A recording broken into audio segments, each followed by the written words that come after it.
నమస్తే, నేను Mireddy Srinivas, Osmania university PhD scholar. Telangana ప్రజలారా, ఏదైతే ఈ బూర్జువా ప్రభుత్వం పోయి ప్రజాపాలన వచ్చి కేవలం ఒక 15 రోజులు ఇలా కాలే, కేసీఆర్ 10 ఏళ్ళకెళ్ళి నిరుద్యోగులను మోసం చేసి ఒక రకమైన వెదని మిగిల్చిన సందర్భంలో ఇప్పుడిప్పుడే ఏదో ప్రజాప్రభుత్వం వచ్చి ఇప్పుడిప్పుడే కుదుర్చుకున్న ఈ సందర్భంలో కొందరు రాజకీయ వ్యభిచారులు అనవచ్చు, రాజకీయ నిరుద్యోగులు అనవచ్చు, వాళ్ళు మళ్ళీ ఉస్మానియా యూనివర్సిటీకి వచ్చి ఇదే ప్రాంతంలో మాకు నిరుద్యోగ భృతి కావాలని ఈరోజు ఏదేదో మాట్లాడుతున్నారు. ఈరోజు నీకు ఉద్యోగాలు ఇవ్వనందుకే కదా నేను పక్కకెట్టినా, మళ్ళీ నిరుద్యోగ భృతి ఎందుకు?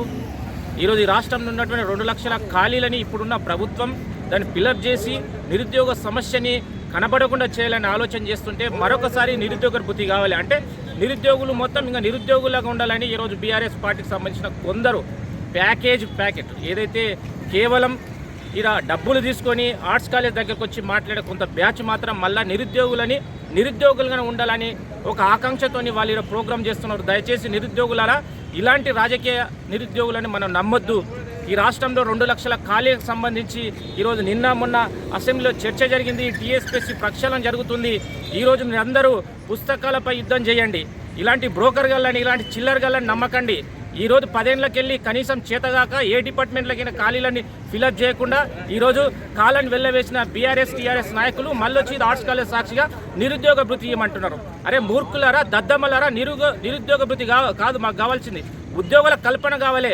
ఈరోజు గౌరవనీయ రేవంత్ రెడ్డి గారు, మల్లు భట్టి విక్రమార్క గారు ఖాళీలను ఏ విధంగా ఫిలప్ చేయాలి, ఈ 2 లక్షల ఖాళీలను ఏ విధంగా ఫిలప్ చేయాలని ఆలోచన ఒకవైపు చేస్తుంటే మరొకసారి ఆర్ట్స్ కాలేజ్కి వచ్చి నిరుద్యోగ భృతి కావాలని ఈరోజు చిలక పలుకుతున్న ఈ దద్దమ్మలని, ఈ యొక్క పనికిమాల దద్దమ్మలను రాష్ట్రంలో ఉన్నటువంటి నిరుద్యోగులను నమ్మకండి.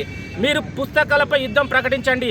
2 లక్షల ఖాళీలను ఖచ్చితంగా 100 రోజుల్లో మన ప్రభుత్వం, ప్రజాపాలన ప్రభుత్వం ఖచ్చితంగా ఫిలప్ చేస్తుంది. మీరు ఏదైతే 10 ఏళ్ళకెళ్ళి నష్టపోయినరో మళ్ళీ నష్టపోవద్దు. ఇలాంటి మూర్ఖులు మీ దగ్గరికి వస్తే ఈరోజు మానవతరాయ్ అనే దద్దమ్మ, అదేవిధంగా బాల్క సుమన్, ఈ చిల్లరగాలను మాత్రం నమ్మే పరిస్థితి ఈరోజు రాష్ట్రంలో నిరుద్యోగురాలు చేయండి. ఎవడైతే లైబ్రరీకి వస్తాడో మళ్ళీ ఒకసారి నిరుద్యోగులను మోసం చేద్దామని ఎవడ లైబ్రరీకి వస్తారో ఖాళీ చెప్పు తీసుకొని తన్నాల్సిన ఈరోజు నిరుద్యోగులకు నేను ఈరోజు ప్రజాప్రభుత్వం తరఫున విజ్ఞప్తి చేస్తున్నాం. మీరు పుస్తకాలపై యుద్ధం చేయండి. 100 రోజుల్లో అన్ని డిపార్ట్మెంట్లు, అన్ని శాఖల్లో ఉన్నటువంటి ఖాళీలు మొత్తం ఫిలప్ చేస్తుంది. ఈ 10 ఏళ్ళ నష్టాన్ని మనం భరించుకుందాము. ఆ విధంగా ప్రిపేర్ కండి. కానీ ఈ దద్దమ్మలకు ఎలాంటి అడ్మిషన్ లేని దద్దమ్మలు వచ్చి ఆర్ట్స్ కాలేజ్ ముంగల మాట్లాడితే వాళ్ళ పరిస్థితిని మాత్రం నమ్మొద్దు. అవసరమైన తరిమితను కొట్టడానికి మీరు సిద్ధంగా ఉండాలని, ఈ ప్రభుత్వంలో మనం ఖచ్చితంగా ఉద్యోగాలు వస్తాయి. ఈ 2 లక్షల ఖాళీలను ఫిలప్ చేసే బాధ్యత మొన్ననే రేవంత్ రెడ్డి గారు చెప్పడం జరిగింది. దయచేసి ఆ విధంగా ఆలోచన చేయాలి. రాష్ట్రంలో ఉన్నటువంటి నిరుద్యోగుల పక్షాన మేము అందరం ఖచ్చితంగా ప్రభుత్వానికి అత్యంత సన్నిహితంగా ఉన్నాం కాబట్టి మీ సమస్యలు మా సమస్యలుగా మేము ప్రభుత్వానికి ఒక వారధిగా ఉండి మన సమస్యలని కావాల్సినన్ని మనము రాష్ట్ర ప్రభుత్వం చెప్పించుకుందాం, మన సమస్యను సాల్వ్ చేసుకుందాం, మనం అందరం ఉద్యోగాలు వచ్చే విధంగా ప్రయత్నం చేద్దామని గుర్తు చేస్తూ ఈ దద్దమ్మలు నమ్మాల్సిన అవసరం లేదని ఈరోజు మనందరం ప్రభుత్వానికి అండగా ఉండాలని విజ్ఞప్తి చేస్తున్నాం.